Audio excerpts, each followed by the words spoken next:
Hello and welcome. Today, we're jumping into the Gospel of Mark, which most scholars agreed is the earliest one written. We're going to chase down a really fascinating and maybe even counterintuitive argument about who Jesus is in this story. So, you've probably heard the common theory, right? That the story of Jesus gets grander over time. He starts out as a very human-like figure in Mark, and then by the time you get to the Gospel of John, he's this super divine being. But what if that's not quite right? What if Mark, right from the get-go, is making the most mind-blowing claim of all? And here it is. This is the big idea we're digging into today. The argument is that Mark isn't just writing a biography of a great moral teacher. No, he's carefully, systematically building a case that Jesus is, well, something much, much more. And the best part, we don't have to wait for the evidence. It starts immediately. We barely get past the opening sentence before we find our first major clue. Okay, so this is a super famous verse. Mark is quoting the prophet Isaiah, and he's using it to describe John the Baptist's whole mission. John is out there in the desert getting everything ready for the main event, for the one coming after him, who is, of course, Jesus. But here is where you have to lean in close. This is the real kicker. When you flip back to the original text in Isaiah, who is the Lord they're supposed to be preparing the way for? It's Yahweh, the sacred personal name for God in the Old Testament. So Mark just takes this prophecy about God himself showing up and applies it directly to Jesus. Let's just let that sink in. This isn't some subtle literary wink. For anyone reading this in the first century with a Jewish background, this would have been absolutely jaw-dropping. Mark is essentially saying, hey, you know that ancient promise about God himself returning to his people? Well, this is it. He's here, and his name is Jesus. And believe me, Mark is just getting warmed up. After that bombshell opening, he starts showing Jesus doing things that only God was supposed to be able to do. Think of them as the exclusive rights or prerogatives of God. And it's just this relentless drumbeat of evidence. Forgiving sins, only God can do that. Commanding a storm to stop, that's God's job. Walking on the chaotic sea, God's territory. Power over life and death itself, come on. Mark is just stacking the deck, one miracle after another, making his case through actions, not just words. So let's zoom in on a couple of these, because it's not just what Jesus does, but how he does it and how people react that tells the whole story. Okay, so in chapter 2, Jesus looks at a paralyzed guy and just says, "Your sins are forgiven." And the religious experts in the room absolutely lose their minds. And listen to what they say. They shout, "That's blasphemy. Only God can forgive sins." They actually state the argument for us. And Jesus doesn't say, "Whoa, guys, you misunderstood." No, he basically says, "Oh yeah? Watch this," and then heals the man to prove he has the authority to do exactly what he just did. Then you get to the story of the storm. The disciples are freaking out, they think they're going to die, and Jesus just wakes up and tells the wind and the waves to chill out. And they do. But again, this isn't just a random magic trick.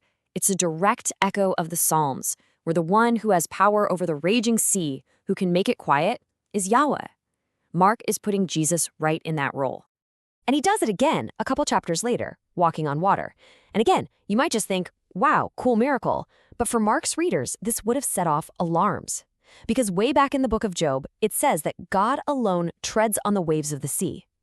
You see the pattern? Mark is deliberately picking events that mirror descriptions of Yahweh in the Old Testament. And here's what might be the most important detail of all.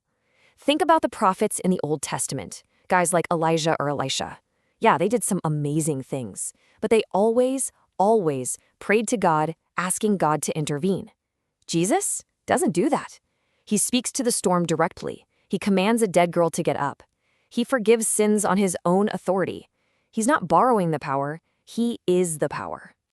So all of this builds and builds until we get to one of the weirdest, most powerful and symbolic moments in the entire gospel, what we call the Transfiguration.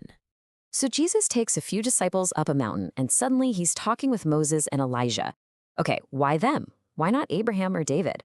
Well, think about it. Who are the two people in the entire Old Testament famous for climbing a mountain to meet with God? Moses and Elijah. And now here they are, back on a mountain. But this time, Mark has placed Jesus in the role of God. He's the one they've come to meet. It's an incredible reversal. Okay, so the prophecies, the miracles, the divine actions, it's all been leading to this, the final act. It all comes to a dramatic head at Jesus' trial, where he is finally cornered and has to answer the question everyone's been asking. The high priest just lays it all out on the table. No more games. He asks him, point blank, "Are you the Messiah, the Son of God?" This is the moment the whole book has been building towards. And for the very first time, Jesus gives a straight, no-nonsense answer. I am. Boom. But he doesn't stop there. He immediately adds something else, something that seals his fate. He calls himself the Son of Man. Now, that title, Son of Man, is everything. It wasn't just some random phrase. He was quoting the prophet Daniel.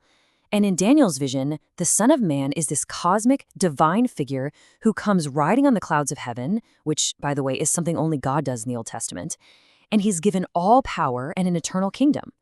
Jesus is looking the high priest in the eye and claiming that identity for himself. And the high priest gets it instantly. He knows exactly what Jesus is claiming. He rips his robes and screams, "Blasphemy!" Why? Because Jesus just claimed to be the divine being from Daniel's vision. He just claimed to be God.